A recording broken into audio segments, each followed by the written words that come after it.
What's up, everybody? My name is Oliver Hayes alongside Harrison Simeon, and we are back for episode 11 of the Scope Up SportsCast. We had a lot of sports going on this past week with Thanksgiving and everything, so let's get right into it. Yeah, I mean, we took the week off, obviously, doing our thing for Thanksgiving break, but I made the trip up to Utah for the last Colorado football game of the season. Obviously, we had the Washington State game also, the disaster that was that. And then a lot of basketball happened. Both of the men's and the women's team had their first losses, some learning experiences from that. And, yeah, I mean, volleyball, their season ended. A lot to go on. Obviously, a lot of football news with the decommits and the transfers, a lot of hoopla about that. So we'll get into, try to cover all of that. Yeah, no, that sounds good. So I guess let's briefly touch on the Washington State game before we go into Utah. There's not really too much to kind of unpack there. Yeah, it was just bad from start to finish. Yeah, much. That was maybe like the quickest beatdown I think I've seen in a while, or maybe in my whole life. And the issue was we had the same record as them. Some people thought this would be the game where we finally won, and then it was just that they boat raced us. It was bad. It was so bad in every way. As soon as Shedeur fumbled, had the sack fumble where he got hurt, got returned to the house, I'm like, it's gonna be a long game.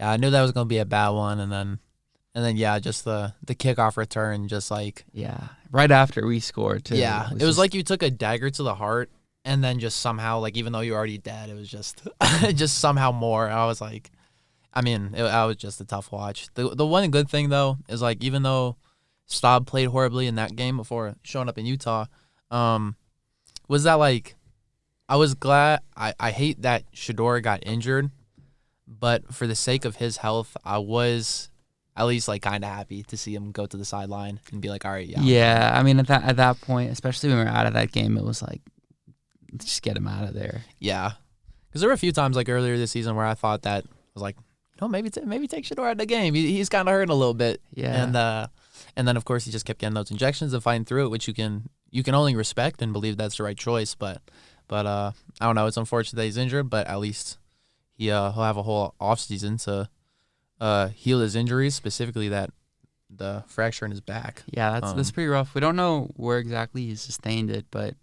after that Washington State game, you'd have to imagine that if it was already there, it made it pretty prominent. Yeah.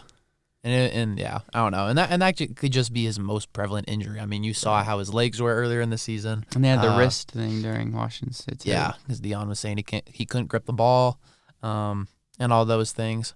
But yeah, no, that was just abysmal. So I'd much rather talk about the Utah game.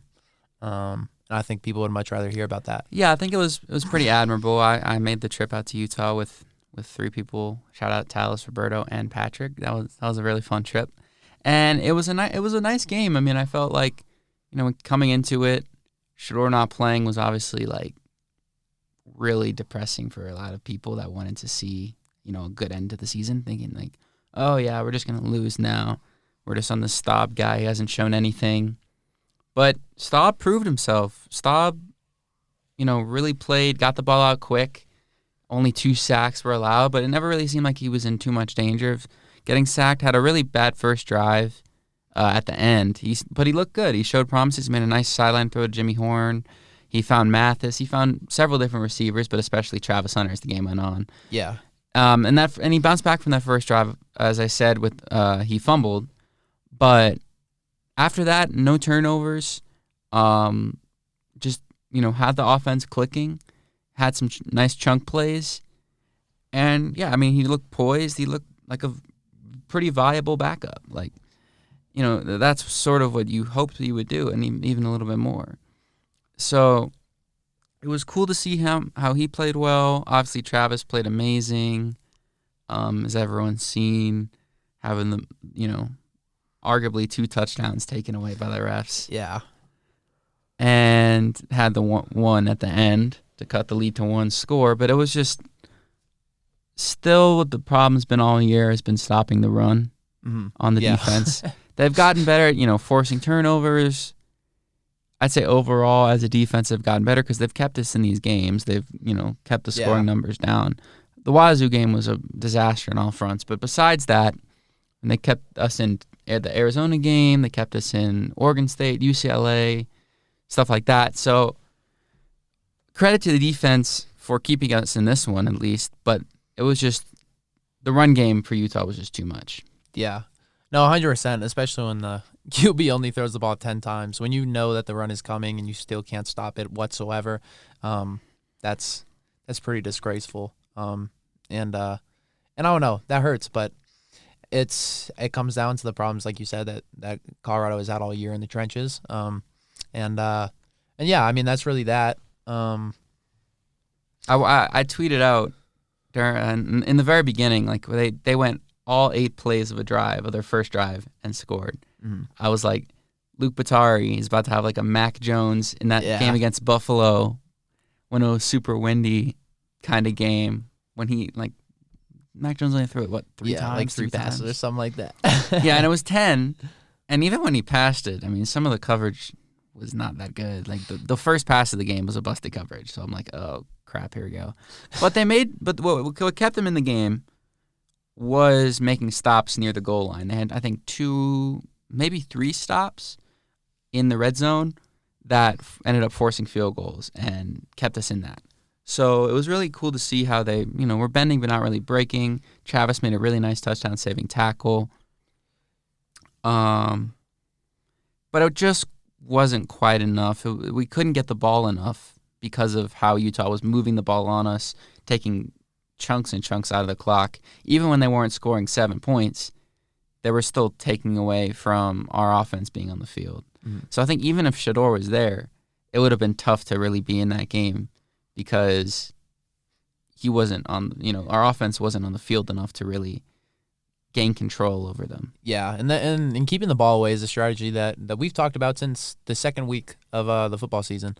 After that TCU game, we obviously know that Colorado likes to move fast. They like to get things going, and I don't know, the defense, they can play well. They can stop the opposing offense, but most games, like, I don't know what the statistic would be, but in almost every single game you're not going to see a defensive touchdown. And so, yeah, I mean, if you know that as an offense, if a team knows that they can move past the defense, yeah, why not keep the ball out of this offense that can kind of get hot really at any moment, it seemed like, even though there has been this inconsistency throughout the year. And so yeah, that was interesting to see as far as keeping the ball away. But yeah, no, I'm proud of the red zone stops and like the resiliency that this team has showed, specifically the defense. But yeah, like you said, just not enough, and it was frustrating seeing the lack of timeouts on that last drive. Yeah, I mean, it was tough though, because even when the timeouts, we didn't have all 3, they just kept getting first downs. Like, It was just tough for us to get 4 straight plays, or at least 3 straight plays of us preventing 10 yards. Like, the timeouts, I don't know if they would have mattered, but it would have been really rough to not have those sort of, at least kill the clock, get a better personnel group on the field, and, maybe stop the run at that point. Yeah. But yeah, but I mean, the game was, despite it being our 8th loss in 5 games, or 8th loss in 9 games, and I think it was our 6th straight. I'd say we played pretty well. I mean, Utah's a really good team. They're really physical. We're not the most. We've obviously seen that we're not the most physical team. But we played with them. We kind of hung along the whole way, and it was good to see that. We've played these teams close, so that means we're getting there, and even after games like Washington State or games like Oregon, where we just get blown out of the water, those were in specific situations where teams are primed to get blown out on. A Friday night, having to travel to the Pacific Northwest for Wazoo, I'm pretty sure I saw this stat that it's like 2-50-something where a team for road teams on Friday night games. Dang, that's crazy. Yeah, it was But- like a really, really bad stat. Yeah, and so And to lose by that much is disheartening, but to, kind of rally against Utah and make that one a real good game is promising, I think, for the future. yeah, and like you said earlier with Oregon, just mentioning it like yeah, that was another specific instance where Colorado just lost their best player on both sides of the ball, and yeah, of course they didn't have him for the next game, but then they bounced back against USC, and even though they lost again, it was a much more respectable effort, valiant effort, and it was a much more complete football game, and so just the resiliency and the fight that Coach Prime has talked about all season. That the fact that he continued to show up even in a game that ultimately didn't really matter for the team. It's promising for the future, and it's promising. Yeah, I mean, they battled. Yeah, and that's really all you can say. So yeah, I mean, I feel like that's kind of as far as that game. I wish I could give more, but since I wasn't at the game, a lot of you probably dealt with the same struggles of trying to figure out how to watch the Pac-12 network. But for what I did watch, those are kind of my best takeaways. Well, thank God that was the last game of the Pac-12 network, because I think one of the biggest storylines was, that was our last Pac-12 game ever, and now we're moving to the Big 12. So I think this year coinciding with the Pac-12 becoming arguably the best conference in the country, I think 9 of the 12 teams were ranked at some point this year. I mean, that's including us too, but Yeah, it's crazy how much the Pac-12 seemed to improve from their sort of reputation of being kind of a weaker conference. And it's unfortunate to see them go, but I think that'll help us get more favorable schedule in the Big 12. Playing teams that are more our style, more offense-based, and we can improve on defense over the offseason and see where things go. Obviously, there's work to do in the running game and the O-line. Some receivers are gone now, like Xavier Weaver. We did have Marvin Ham enter the transfer portal, so that could be a and Caleb Foria. Oh my God. How will he ever be replaced on that 2-point conversion off the extra point Yeah, in the no Stanford clue. game? Oh man, we're gonna need a new guy for that. But yeah, I mean we've had a few losses, especially I think in the decommits, but it's nothing to really panic about. I know Antoine Hill was the biggest one, and that does hurt because I was really excited that we got him to kind of just put in place after Shedeur. But there's a ton of great quarterbacks out there, and I'm sure we can get one of them, if not this offseason, but in the future. Yeah, and like obviously like it's not a must need right now. Shedeur is gonna be back next year. I mean that isn't 100% like confirmed yet, but Dion keeps saying it's pretty it. much confirmed. Yeah, like Dion keeps saying it. So, but yeah, I think it was also. I also do wonder how Ryan Staub's performance played into those decommits. Ooh, That was. I will say, because I mean he looked nice, but I also saw that he may enter the transfer portal, like that he may have proved himself enough Yeah, to not want to just be a backup behind Shedeur. Yeah, and even Dion mentioned that because yeah, as a true freshman, he really balled out against Utah, and like I don't know the play that stood out to me, even though like they ruled that like Travis didn't catch it, like that was a hell of a throw. Oh yeah, that was an amazing throw, and everyone was like, "Oh, Travis, what a catch! Travis, what a catch! Travis, what a catch!" I mean, that was a hell of a catch. it was. I mean, he caught he like hesitated right as he got to the goal line and like caught the corner completely leaning. Yeah, But it was a great throw. And another play I was super impressed by was a 4th down. You got to have it. Game on the line. It was 23-10. And he just extended the play, extended, rolled out, found Mikey Harrison. And that was like a Shedeur kind of play where he just kept moving and eventually found somebody.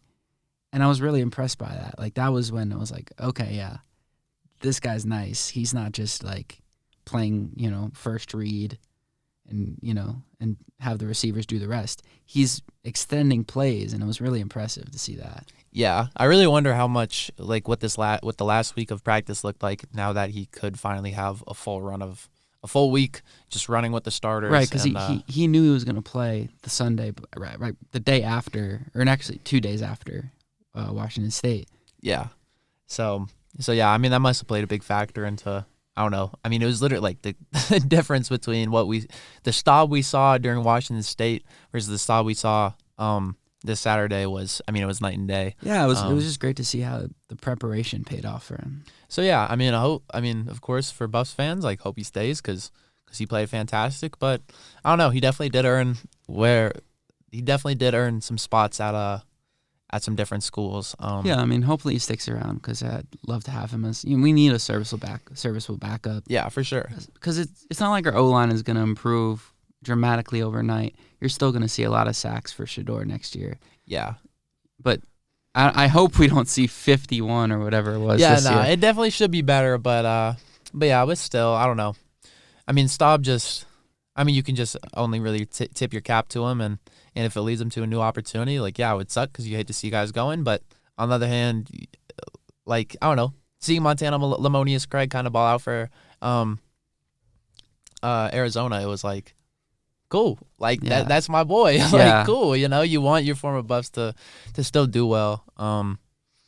And so if that ends up happening, like, yeah, I'm not tripping over it either, but shout out to Jimmy Horn. He could be the backup quarterback of the future. He could, bro. That was I was so happy to see that. I was so happy to finally see a trick play. I thought with Deion Sanders as the head coach, that, like, I don't know, maybe I didn't watch my film at Jackson State enough, I guess, but I was really, like, I was fully expecting a fair amount of trickery this with season. all that talent at skill positions, you would have thought you would have seen a little bit more, some flea flickers and, like, reverses and more like that. We saw a little bit against Nebraska. They had the touchdown off of that kind of thing. They ran it again. I forget what game. I think it was Stanford with Weaver, and then he scored off that. Yeah. And, like, yeah, and I think it was which game was it? I forget. But yeah, I don't know. Yeah, they had those, like, little end around plays, and of course they had that little 2-point whatever to for you. But still, like, I thought they were gonna do more. But either way, that was good to still, see. Yeah, it was good to see, and it was a great throw too. Yeah, and I was glad to see Dylan Edwards back in the end zone. It was his first touchdown since TCU, which is wild to me considering how much he's played. Yeah, so he hasn't been hurt all year either. Yeah, good to see him find the end zone. That was exciting and good for him, obviously, for his ego and just his confidence and whatnot. Yeah, Edwards could have had another touchdown too, if not for a blindside block that didn't really look like one. It looked like one in real time, which is why I sort of got what they called it. But I saw the replay finally, like, a couple days ago. It really wasn't. He just got decked. The guy got decked, and they were just like, okay, he was running from a different angle than the other guy was running, so it's a blindside block. Yeah. No, I mean, yeah. Everyone knows Pac-12 refs. Yeah.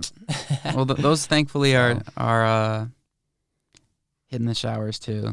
Yeah. Hopefully Big 12 refs are a little better. Hopefully. But I don't know. Even the fans from teams in the Big 12 are warning CU accounts on Twitter. So we'll have to see how it is. Yeah. But hopefully it is better. But yeah, I don't know. I'm not sure if there's much more to talk about football. Not really. I mean, we could go through the decommits. We had both of the quarterbacks we had commit. Danny O'Neal was the other one. Yeah.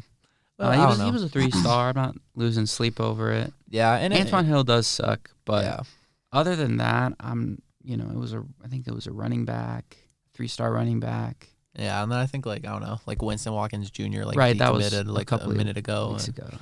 And yeah, I don't know, and it's silly because I don't know, you still should have expectations for a team, but one of the replies to one of the decommit tweets was, we haven't had a future commit like in the past, like, 10 years, like 20 years, like, right. No one cares.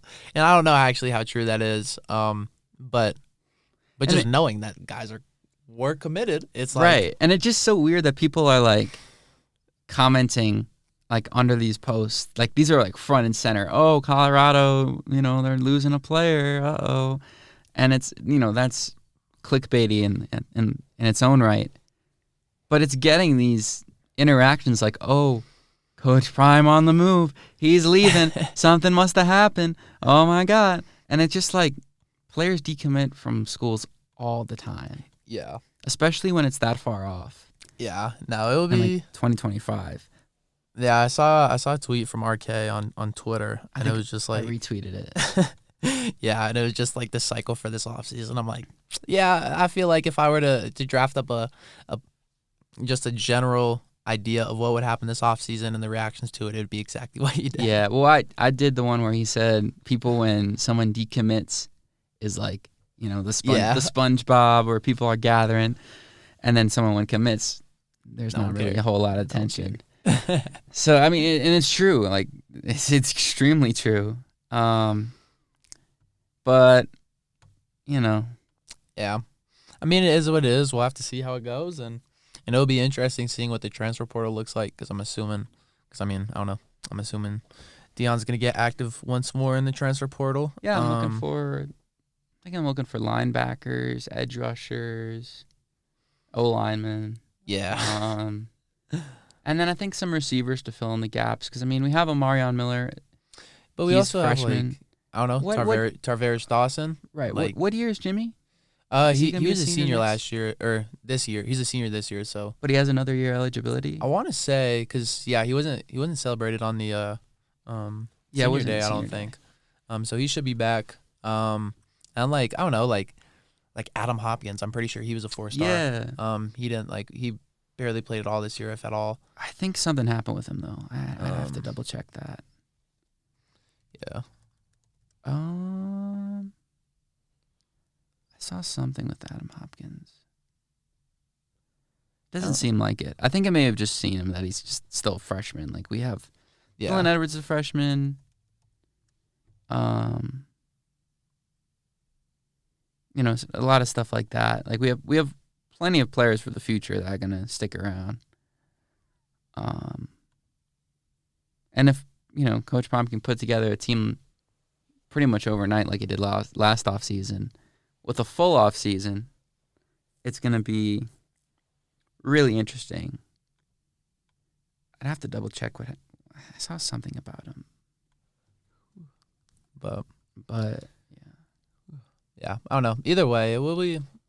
I don't know. This one tweet that I just saw looking up Adam Hopkins was like, I mean, obviously this kind of had to happen with Deion getting hired at the time that he did, but it was pointing out that that all the commitments he got, and even at Jackson State, where he got top tier guys like Travis Hunter, they saw like it wasn't confirmed that like they were going there until they signed on signing day.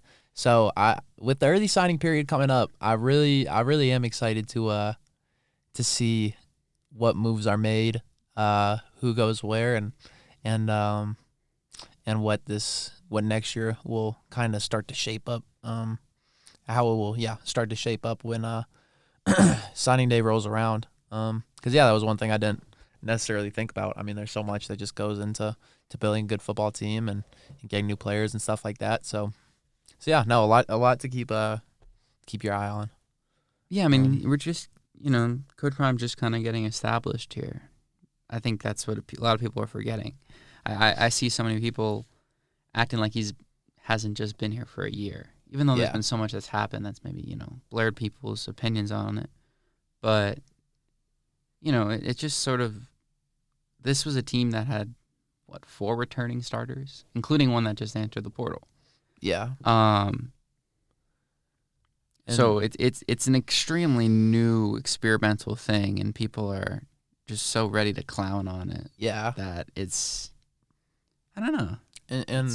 And if you wanted more clarification on it, like, our very own Trent Finnegan wrote a piece on it. Yeah, that was a great piece. And I think it was before the Washington State game, so it was before the Buffs were out of bowl contention. But it was just letting everyone know that it takes time, and there was one statistic that he brought up where he compared like all the other I don't know if it was all of them, but he just brought up a ton of examples of other Power 5 programs who had first year coaches, and their records are like, I think one team had 5 wins, and then everyone else was either had 4 wins or less. Yeah. But compared to the year before, Colorado had the biggest improvement. Mm-hmm. And it's like I did see though this year Northwestern went from 1-11 to 7-5, but take it with a grain of salt because they only played 2 ranked teams and they lost to them by both by an average of 26 points, I think I saw. Okay, yeah. So it's the Big Ten. If we were in the Big Ten, I think our record would be a lot different based on how that Nebraska game went. That Nebraska, them missing a bowl was hilarious. Yeah. That was them that was and CSU. Yeah. Yeah. No, those are both awesome. But yeah. All right. I mean, I think that's it for football. So yeah, we got through a lot. So let's move on to basketball. Do you want to start with men's or women's? We can start with men's. Okay. Because they just had the game the other night. Yeah, against Iona on Sunday. Took 17-point W. And that one was really interesting because that first half was kind of worrying. They only led by 5 going into the half. But that game was a good bounce-back game, especially in that second half, seeing how they reacted to Iona's press and Iona's defense because there were 2 reasons why I think Iona wins the press. The first one, this is like a no-doubter. This is 100% why I went in it. Tad Boyle talked on it. Everyone knew this was going to happen. But FSU, they knocked off Colorado in the Sunshine Slam Championship. They applied pressure, and they caught off passing lanes. And by doing that, Colorado had 20 turnovers, which is completely unacceptable. Sure, they had an overtime to add to that tally, but 20 turnovers is still 20 turnovers. And they also shot, I want to say like 34% from the field, something like that, something awful. And it was still a very close game that went to OT and they lost. Right. But because of that pressure and how FSU played them, it made sense why Iona was like, yeah, let's get in that press and cause some problems. And the other reason, which is more just speculation on my part, on the first 2 possessions of the game for Colorado, Eddie Lampkin caught the ball at the high post, just ripped right and went by for a layup. And the first one he missed, but the second one he made, and I was just like, wow, no one on Iona can really stop Eddie. And it was just and so that seemed like, I don't know, Eddie's obviously not really, he's not gonna help break the press, so he would just kind of be a half court type of guy. And so he didn't see as much time. We actually saw Bang got Dak minutes early. I saw about that. He scored. He looked good? Yeah, not bad. He didn't play too much. He played like just under 6 minutes, and a few of them were in garbage time. But in the time that he came in, it was amidst I forget what the run was for Iona, but they were down by 7, started forcing some turnovers with that press, started coming back, and then Bangot Dak came in.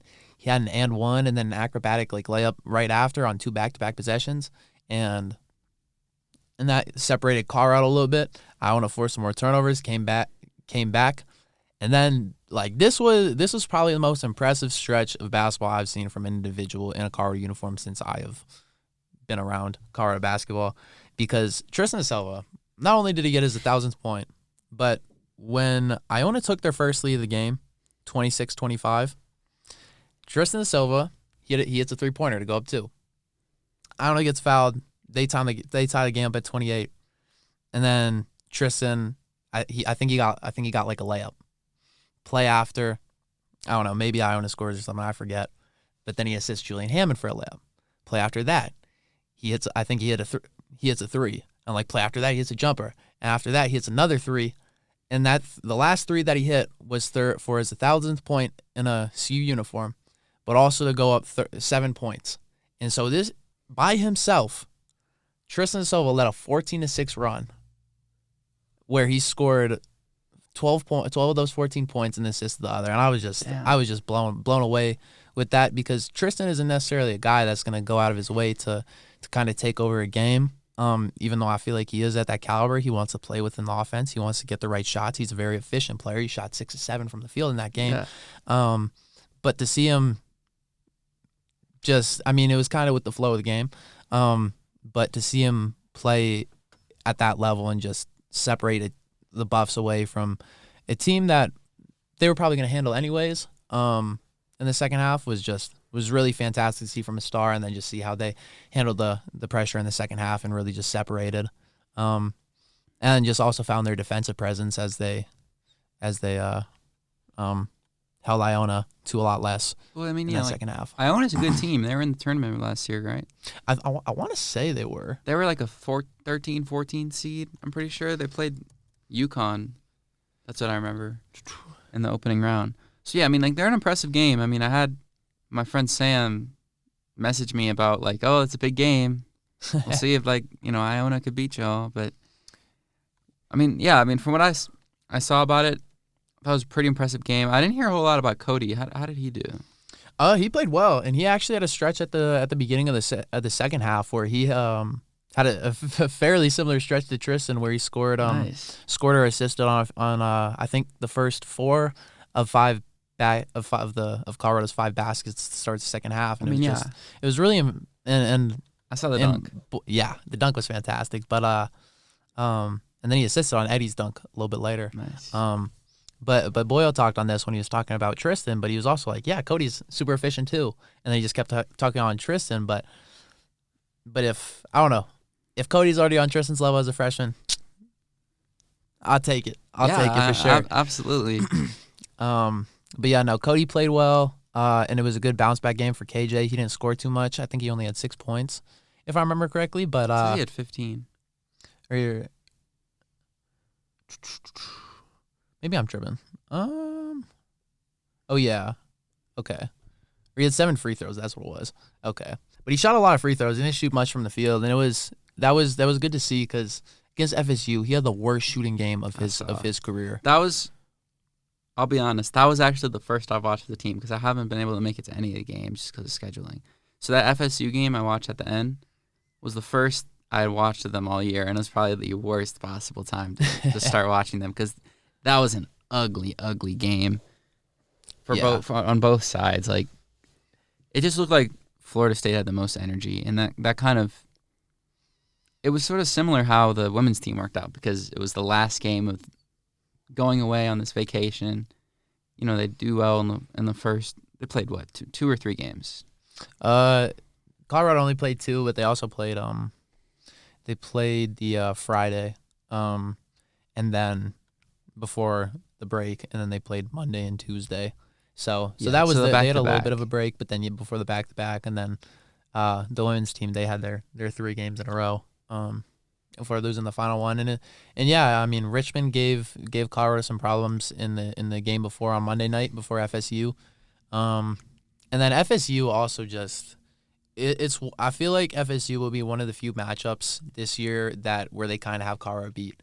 Granted, Colorado probably had one of the worst games they will have all year. I mean, I know that FSU was really bad last year, but you think they've really improved this year? I mean, they've definitely improved. They're 4-1 this year, just like they're 4-1 after that win over Colorado. Cool. I don't know if they've played since then.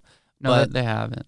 But they're really long, they're tall, and it was really kind of surprising seeing the starting lineup side by side because for the most part, like, Colorado is usually winning the length battle as far as guys like that, and but I mean, their FSU starting point guard I think was 6'7", Wow. So yeah, I mean, they must have really improved on that because I'm looking at their last year.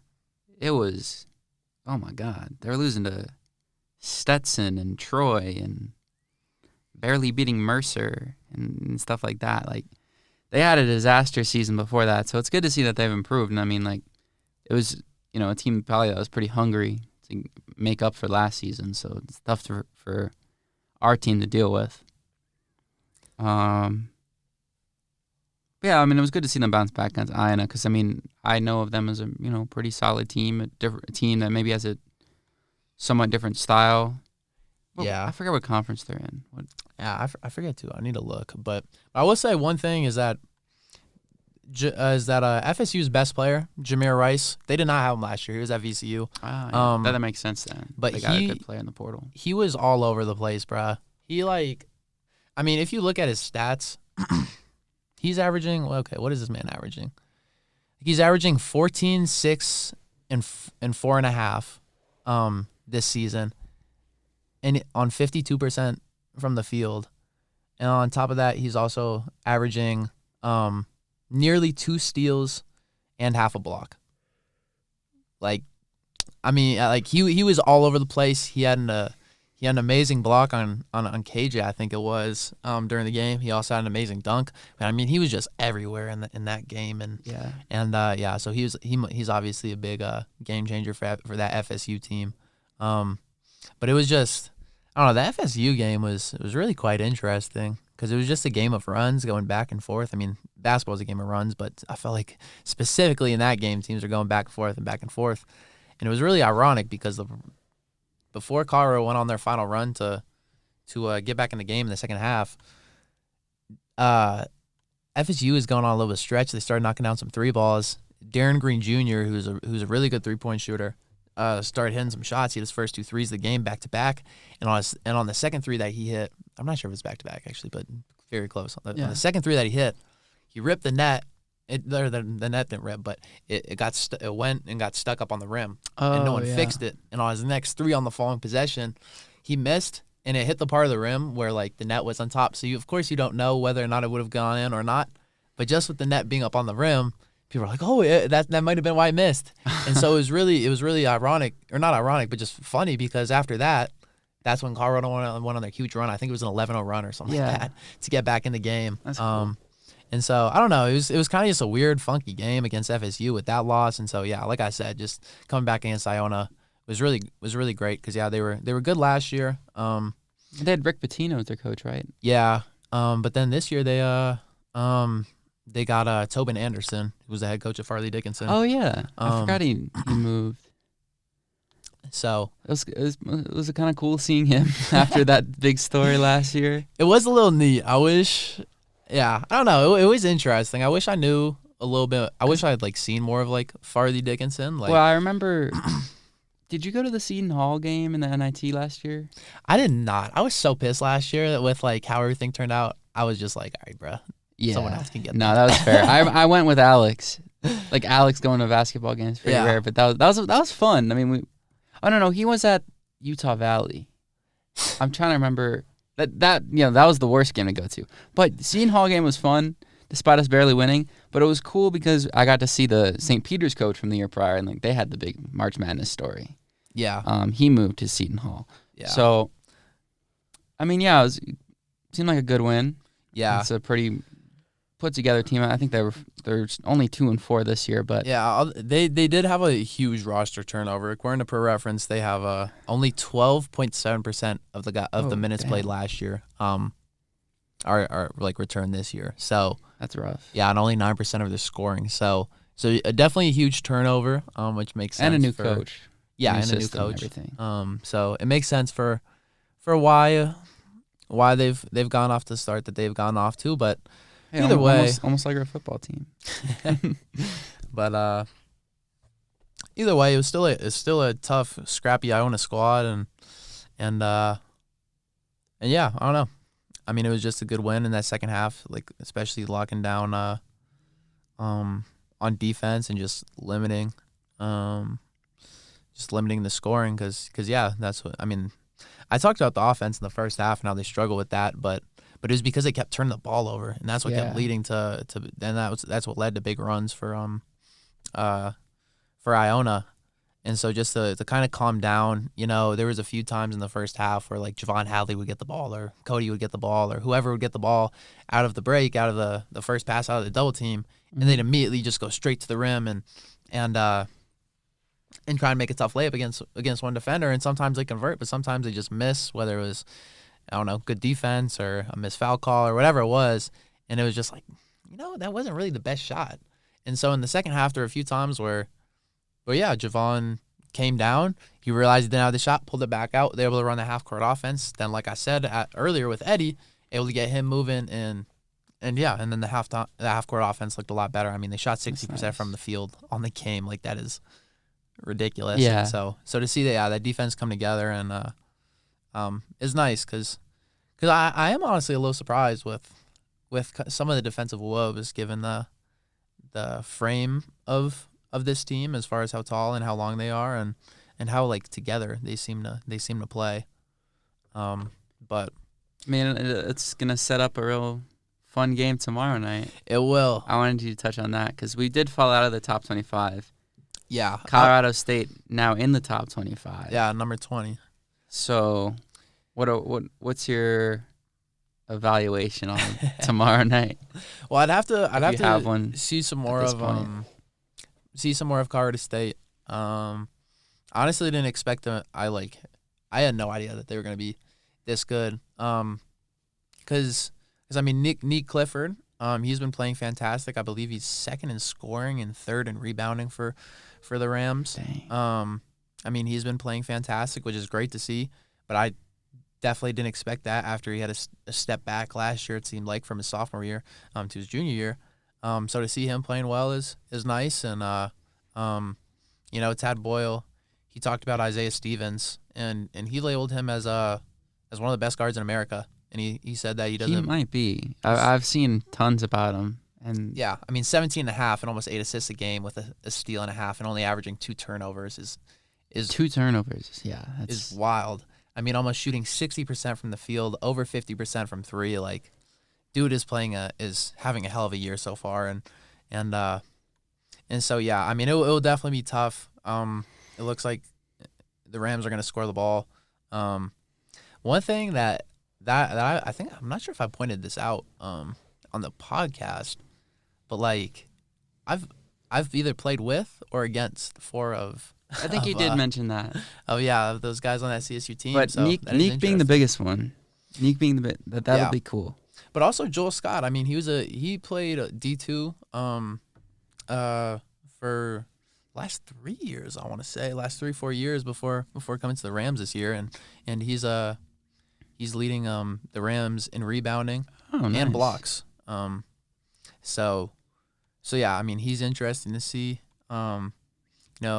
Yeah, so yeah, no, those two being big factors is kind of funny for me personally, but I mean, yeah, they're factors. They're playing well, both of them. Isaiah Stevens, like I said, and they also got some decent bench guys, who can shoot the ball, or not bench guys, but role players who can shoot the ball. I mean, Patrick Cartier is sitting at 50% from 3 on the year with 10.5 points a game, and he's taken ESPN stats sometimes make me so angry with how they're set up. Honestly. But either way, however many taps he's taking, he's shooting 50% from 3. And yeah, I mean, this Rams team is legit. Their schedule so far has been kind of whatever, but then they knocked off that good Creighton team by a lot, and now you're like, oh wow, mate, like, okay, this will be a team to be reckoned with, and yeah, I don't know. We'll just have to see how it goes, and I don't know. It'll be interesting because at the end of the post game presser, KJ was like, it'll be fun, like Neek's our brother, but on the court, sorry.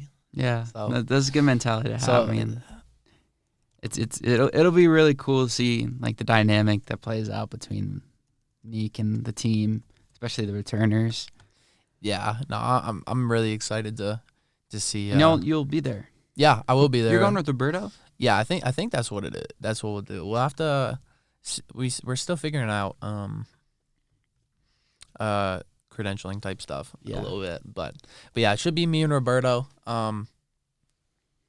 But yeah, no, it'll be fun. It'll be my first time at Fort Collins for a game, so that'll be interesting. And of course, just being at the football game for the Rocky Mountain Showdown, I can only imagine what it'd be like indoors. Yeah. Like, especially with both these teams being as good as they are. Like, when was the last time both us and CSU were like this good at basketball? Probably been a minute. I mean, yeah, because in 2021, 2022, they made the tournament. That's when they had David Roddy. But yeah, I don't know. I'd have to check that. Because that was the last time they were ranked, was that 2021-2022 season, and before that they hadn't been ranked since 2014, 2015, and even then, like they've only been ranked like five times total in their whole history. and it's never been above 18. Mhm. So this could be this could arguably be the best CSU team that Colorado has ever seen. I mean, it'll be tough, because that 2021, 2022 squad was good, but yeah, I don't know, with this 6-0 start and this ranking and knocking off Creighton, it's definitely a team to be reckoned with for sure. And it'll be interesting. And yeah, I don't know. I'm gonna try and get my preview article out soon. That'll be nice. And then get some more input, but yeah, I don't know. That's really everything. I've kind of just yapped and yapped and yapped. No, I mean it was probably a really fun game to be at, being that was a bounce back and that they went on those kind of runs. And then this is going to be, I mean, you barely touched on it, but the CSU game is going to have a lot of stories going into it and a lot of stories that come out of it, I feel like, no matter who wins. So it's cool. I'm really, like, that team is real exciting. I need to watch more of them. The fact that I didn't watch any of them until that Florida State game is a travesty, honestly. Because I was so excited about Cody Williams, and seeing these highlights and like how he's really been a contributor early on has been really nice. So it's just that damn Pac-12 network, bro. Yeah. Can't catch nothing. Still got it. We can't stop dealing with it after football. We got basketball all year. All right. I don't know. It is what it is, but yeah, that seems like a good point to move on to the women's team. Oh, the women's team, yeah. So they finally lost. They won 2 of 3 at the Paradise Jam, also going on vacation. And they had to play on back-to-back-to-back days, which is almost unheard of in most other basketball settings. Yeah. I was very surprised to see that was the layout of things. Yeah. I thought there would be at least a day between like the second game and the championship, which was against NC State. But they played well to start it. I mean, kept their distance against Cincinnati. 3 different teams in different conferences, different styles. They dominated the inside against Cincinnati. It was really cool to see Tamia Sadler. She had a season high 15 points. Even when Sherrod didn't play that well, I mean, she only had 6 points, but had 5 assists and really contributed to a lot of different scoring in different areas. Quay played better, picking up 8 rebounds, and they just kind of chilled through the first 3 quarters, and we're up by like 25. And then Cincinnati went on a run at a 13-2 run, kind of maybe cut things and dangerous territory, but they just hit a couple more shots and that was the game. And then Kentucky, they blew the doors off Kentucky from the start. Yeah. I mean, actually not from the start, because Kentucky actually started the game like on an 11-2 run. And then it was like 14-11 they were winning. And then we just turned it on. We had a 14-0 run to end the quarter. And I think we outscored them 52-19 in the second half. That's crazy, but given that score, I would have to believe you. Yeah, I mean, we ended up winning 96-53, which was I think it was our biggest margin of victory. I may need to look at the Lemoyne game. No, I think Lemoyne it was close though. The fact that we beat Kentucky almost by the same we beat Lemoyne is kind of wild. Yeah, no, that is kind of crazy. Let me check on that. But we beat Lemoyne. Oh, no, never mind. It wasn't close. It was 90. I forgot how lopsided Lemoyne was. 97-38 compared to 96-53 is a little bit of a difference, but we blew them out regardless. Yeah. And I was hoping, because of those 2 blowouts, Cincinnati was 77-60, the starters would get some time to rest, and then the NC State game would be really good, like really entertaining. But we started horrible. I was kind of keeping up from it from the stadium at Utah. Wasn't able to watch. We started horrible. We only scored 6 points in the first quarter, which is the most points we've scored in any quarter all year. The funny thing about that is that I woke up late that day. I meant to catch the game, but I woke up like disoriented, and as you do. And first thing I see on my phone after I open it up, I was still on Twitter, and I see a tweet from Troy. And it says, Colorado down 22-6. And I was like, did I have the football game wrong? Did I have the football time wrong? Like what what is going on? And No, then it was. and then I read the rest of the tweet and it was like, oh yeah, I don't know, whatever. Like the Wolfpack is just cooking or whatever. No, it was. they cooked. They've been cooking. They beat UConn to start, not to start the year, but like early in the year. Yeah. So they're legit. They're up to number 5 in the country now. Yeah, and it was And really, they started the year unranked. yeah, they were picked to finish 8th in the ACC, Damn. which is crazy. Just absolutely wild. And they took everybody by surprise. I mean, they were number 10 when we played them. We're now down to number 7 in the country. I think tied for 7 with LSU, which is weird considering how much we beat them by. Yeah. But it is what it is. And in that NC State game, it was just everyone had a kind of an off day, except Jalen. Well, Jalen scored 10 of her points in the fourth quarter when it was pretty much garbage time. Yeah, I didn't start watching until that fourth quarter, but Quay was 2 for 13, 1 for 6 from 3. Frida played well. She had 14 on 9 shots, hit 4 threes. Sadler only hit 1 shot in 6 attempts. Vonleh only had 5 points, which is by far her lowest all year. And she was really limited, and it was because of a career performance by River Baldwin. She had a career high 24 points on 8 for 11 shooting, which is wild. The fact that she just dominated Nettie like that. And, kind of had the feeling, because the front court is kind of thin, they only play 4 different players in the front court position. Maybe Nettie was one of the more, Nettie and Quay, having these off games were a sign that they were kind of more tired than some of the guards because of how many more guards we have in the rotation.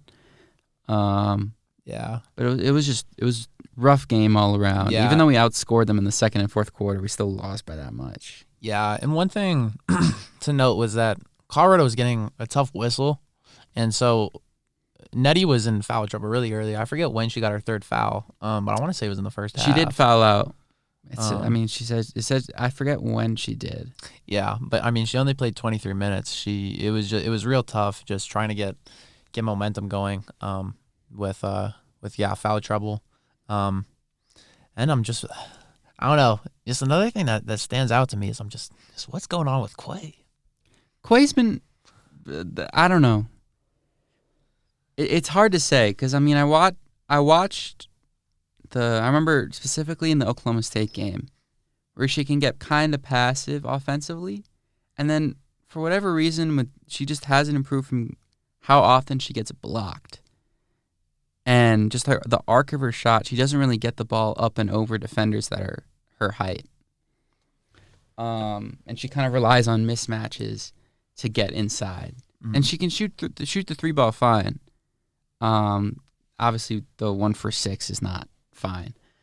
And 2 for 13 overall is even worse. So the fact that she wasn't even really able to get the shots in the post and inside that she wanted is tough. But I mean, I'm trying to see how she played against Kentucky, and she played well against Kentucky. She got 10 points, 3 rebounds, and she had the rebounds against Cincinnati, but only 4 points. Yeah. Her best game this year was SMU. Yeah, and that was her best shooting game. That was only 2 turnovers, which is our second lowest amount of turnovers on the year. Double, steal and assist. Yeah, it's weird though, because I mean, it's not like the scoring opportunities are elsewhere right now. Yeah, because she was our leading scorer last year, and she's only averaging 9 a game now, which is a little bit like, I don't know what's really gone wrong with her. Just game in general, and she's had moments. She had a moment against Oklahoma State where she basically got us back into that game with her rebounding. And I think one thing that stands out is her 3-point shooting. Some of those 3-point numbers are just not her. I mean, 1 for 5, 1 for 6, 0 for 2, 1 for 2, 1 for 6. That's 5 of these first 7 games, and it's like, wow. That's not something we see, Quay, because, I mean, she went 2 for 3 against LSU. She went 4 for 7 against SMU. She can shoot the ball. She's I mean, she shot 33% last year, which is solid for a big. Yeah, but just seeing her, I don't know, not be able to really get it going at all from three, to not, I mean, inside the arc, not really getting it going. It's just interesting. Yeah, just some shaking off some rust, I guess. I really don't know how to describe it because, I mean, even against Lemoyne, she went 2 for 12 from the field, which I don't know if she was just like putting up shots because it was Lemoyne or whatever, but I mean, there have been she's been in an early season funk for sure. Yeah. And, I think Jalen scored more. I think that might be part of it. Nettie obviously scoring more, having more emphasis in getting her the ball in the front court rather than Quay, and having Quay kind of work around the perimeter more has been, I think, something I've noticed. And I think, they're playing Boston University tonight, BU. It'll be a really good opportunity for her to kind of just get her confidence back. Yeah, I think so. Because BU, this is the only Power 5 team they're playing all season. So if we lose this game, that'd be quite worrying for sure. No, it would. And, I mean, hopefully Quay, I mean, she's only shooting 34% from the field this season. That needs to go up. So hopefully tonight can be a night where she can really just kind of get her confidence back. We have some non-conference games that I think are just kind of, I'm not going to call them all gimmies, but games where, you could see the team build some momentum up until when conference play starts, which is when, things get really going. They play Air Force next week, or this weekend, then UT Arlington, North Colorado, and then that's when things get serious on December 30th against Utah. Yeah. So I'm hoping that, the players that haven't really had their time to shine this season, like Quay, can sort of get back in the rhythm. Because Quay was all Pac-12 last year. Yeah. Quay is good. And she has the capability of being the best player on this team. Yeah. And that's why I'm alarmed by some of those statistics so far. But either way, yeah, it's I don't know. It can be early season stuff. There's a reason why they have these pre-conference games. And even though, yeah, you don't want to disrespect some of these teams coming up, especially if Colorado does end up losing one of these upcoming 4 games before conference play starts. But for a team of this caliber who has as much talent as they have, who has the momentum that they had with their win over LSU and their big wins this year, and also being led by J.R. Payne, these games should be gimmies. They should be gimmies 100%. I mean, the only reason you just don't want to call them that is just because, yeah, if you lose, that looks awful. But, right. I mean, at the end of the day, if you lose, that looks awful. So I mean, I have no problem with saying that these games are gimmies. But, yeah, hopefully, like you said, they bounce back. Or not even necessarily bounce back as like a team, but, yeah, get some of those players with slower starts going and just figuring out that rotation and I don't know, just what's clicking and what's not before conference play ramps up. And I think maybe something with Quay is maybe a little bit of a carryover from last year because she ended the year really poorly. She shot 0 for 16 in the Pac-12 tournament. And in the tournament played a really good game against Duke, not good against MTSU, and 5 for 16 against Iowa. So she had kind of a rough end to last year, but she's shown the capability of scoring 20 or more points on most nights. I mean, she scored 24 against Texas Tech last year, 22 with 17 boards against New Mexico State, 26 against Cal. I mean, she can really score, and I'm hoping that she can get those scoring numbers back up. Just early season rust. It's nothing new for a basketball player. Yeah. You know as well as anybody that, sometimes there's just a time you need to get your confidence back. And I think tonight can be that kind of night. That's at 6 p.m. I'll be there. Hopefully we just kind of roll and get that bounce back win and, kind of get that tune up for conference play that we need. Because there's still some things we need to work out because the offense, like I've talked about before the season, kind of had that gets into those funks where we're digging ourselves in a hole or just letting a team back in the game that shouldn't be. Mm-hmm. So it's it'll be interesting for sure, to use your favorite word. Yeah, no, and I need to stop using that word. That's an awful word. I need to stop using the word obviously. Yeah, I need to stop that one too. Obviously, an interesting. Hate those. Get them out of here. Yeah. I mean, I think the NC State game, just touching on that one more time, just to finish up with the women's hoops, says more about NC State because they're way better than people thought. They're all the way up at number 5. They didn't even have arguably their best player who scored 33 against UConn. She didn't even make a field goal, I'm pretty sure, against us. She only had 5 points, I'm pretty sure. Yeah, so that's crazy. That upset against UConn was a warning shot. And, somewhat like our upset against LSU was a warning shot as well. So it'll be really cool to see how the teams compete. And I think in terms of the rankings, I think number 7 is pretty fair. Yeah. And I feel like that's fair with some of the other losses that have occurred for those other top teams. And that's going to make games against now UCLA is number 2 in the country. Yeah, and USC at number 6. So assuming that they can keep those rankings by the time the Buffs face off with in January, this will be a tough stretch of games because you play Utah, you're number 12 to start the play, and then you have Arizona and Cal, Arizona State and Cal in between that. But then after that, to end January, you have number 3 Stanford, number 2 UCLA, number 6 USC. That would be. I'm looking at the rankings again. I'm just so thrown off by this coaches poll. Utah is still at number 6, even though they lost to Baylor, and Baylor is still down at 16. We're 2 spots behind LSU, despite beating them. Iowa's still at 4 in both polls, actually, despite having a loss also. I mean, I guess there are only 3. I mean, the top 3 are undefeated. Stanford's. I don't know if you mentioned Stanford. Yeah, another Pac-12 team. Number 3. I noticed them at the end, when I was reading off the stretch, and I was like, oh wait, they also have Stanford another ranked game in there. Stanford is once again going to be a really, really tough team to beat just because of their size. They have, and then they have a really good.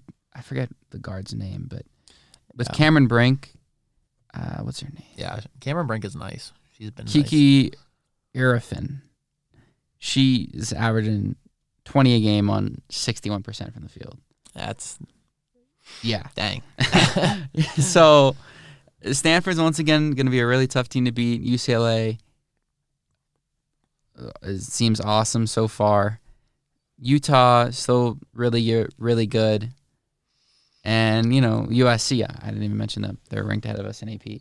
So yeah, and it's kind of funny because after that 3-game stretch at the end of January, or I guess more mid-January, against those ranked opponents, you have a stretch of almost a full month before you play Utah, USC, and UCLA back to back to back. Yeah, they got a big break. So yeah, no, it is. It's funny looking at it. I don't know. Just wonder how that comes into play. But I guess it's good it'll be nice to see the women's team play against some high caliber opponents to end the season. That'll be really fun. And then have the Pac-12 tournament and March Madness. Because of course Colorado could still miss it, but we got some. They'll be dancing. We got some breaking news. Oh, Sean Lewis is looking like he's going to head to San Diego State to be their head coach. That is fascinating. San Diego State was not what I expected. It's saying that Pete DeMille saying he's being targeted as the school's next head coach with a deal expected to come together soon. Yeah. Damn. That is one thing that I forgot to mention. That's a loss. That's sure. One thing that I forgot to mention though with the decommits is you do wonder how that plays into how Sean Lewis's role this year. Yeah, I mean, and his change played into Antoine Hill and Danny O'Neal decommitting. Maybe Antoine and Danny heard something that Sean Lewis might be on the move. It's tough to see, though, because Sean Lewis kind of had the flame out with getting demoted, basically, by Coach Prime for Pat Shurmur. I guess it'll be Shurmur next year again. We'll I don't know. see. I have to see how the coaching staff changes because I mean, yeah, that was another thing we kind of forgot to mention, but like Warren Sapp joining Oh yeah, that'll be cool. the coaching staff. And then I'm hearing rumors that one of the top coaches at IMG Academy is gonna come here to be our O-line coach. Which, if you know what IMG Academy is, they have Jordan Seaton, who has us in his top, I think, 7 teams that he's narrowed it down to, and he's a top 10 recruit in the country at any position. And what we need the most is O-line, and he's the top O-lineman by far. So, hey, we're just saying, if we get that guy as our O-line coach and Jordan Seaton, scary hours. I'm just saying. Yeah, all I can do is laugh and smile at that. Because yeah, at the moment, it's just some rumors. I don't know, just some rumors, just some thoughts, just some hopes. Yeah. But unfortunate to see Sean Lewis go because there were a lot of aspects of his offense that I liked. But we'll see. I think maybe a change of culture more to the run game, trying to get the weaknesses of the offense figured out, and then we have good enough receivers to kind of, still have the scoring numbers we had early in the year with Sean Lewis calling the plays. Yeah, and of course, I don't know, it will just be another year for these guys to develop. All these guys are assuming they're going to be better next year. I mean, we didn't mention Tim Brewster resigning. Oh yeah, there's kind of there's just so much that went on. It's tough when we take a week off. Try and catch it all. I'm seeing Tim Brewster on my timeline now. I'm like, oh yeah, he's not with the team anymore. Probably because we just didn't use our tight ends much at all. Yeah. Best of luck though to Tim, because we talked to him, and I think the first press conference that I went to, that kind of Wednesday one. Yeah. And he seemed like a good guy, and like he's helped Mikey Harrison a lot this year to become one of the better tight ends in the country, especially early this year. And with Mikey, I forget again if he's actually going to be playing next year. Yeah, I forget too. Because he was honored at Senior Day, so I'm thinking that might be it for him, for Mikey. Yeah.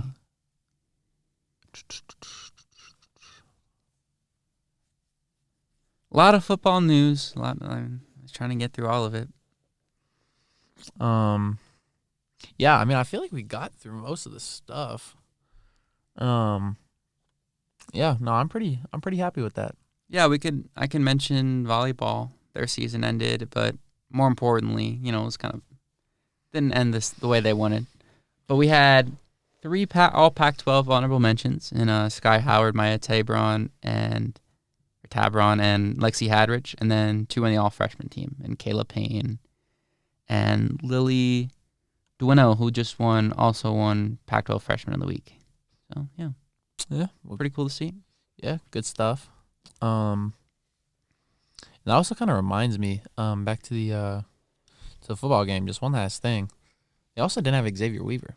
Yeah, and no Weaver, no Shador, and our offense looked pretty good. Yeah. Shout out Caleb Mathis. He made some good contributions early on, and Jimmy Horn had one of his better games in the last. I mean, not just with the throwing touchdown, but he also had a screen he took for a little bit, and he contributed over 80 yards on that drive where he threw the touchdown because he had a 40-yard kick return. Yeah. No, dude was balling out, and that was yeah. And the O-line played good. O-line played, I think, the best I've seen them play all year. Yeah. And it's always nice when they can put together a complete game. Because like even in the Nebraska game where Tank won Pac-12. I forget what it was. Was it Pac-12 O-lineman of the week? O-lineman of the week. Okay. Yeah. I wasn't sure if it was like player or what exactly. I forgot. No. But even in that game, like for the whole first half before Colorado started breaking it open, like that O-line was awful. Like it was nice to see another complete game. And I mean, through and through. It probably helps some of their chances of sticking around, some that have eligibility left. And with Seaton coming in, I would imagine he plays if he does come in. I would imagine he plays left tackle, because I feel like that's the most important position in the O-line, and Seaton can play pretty much any guard or tackle position. Yeah, that's how. Like, I feel like we should just clone him 5 times and we'd be straight.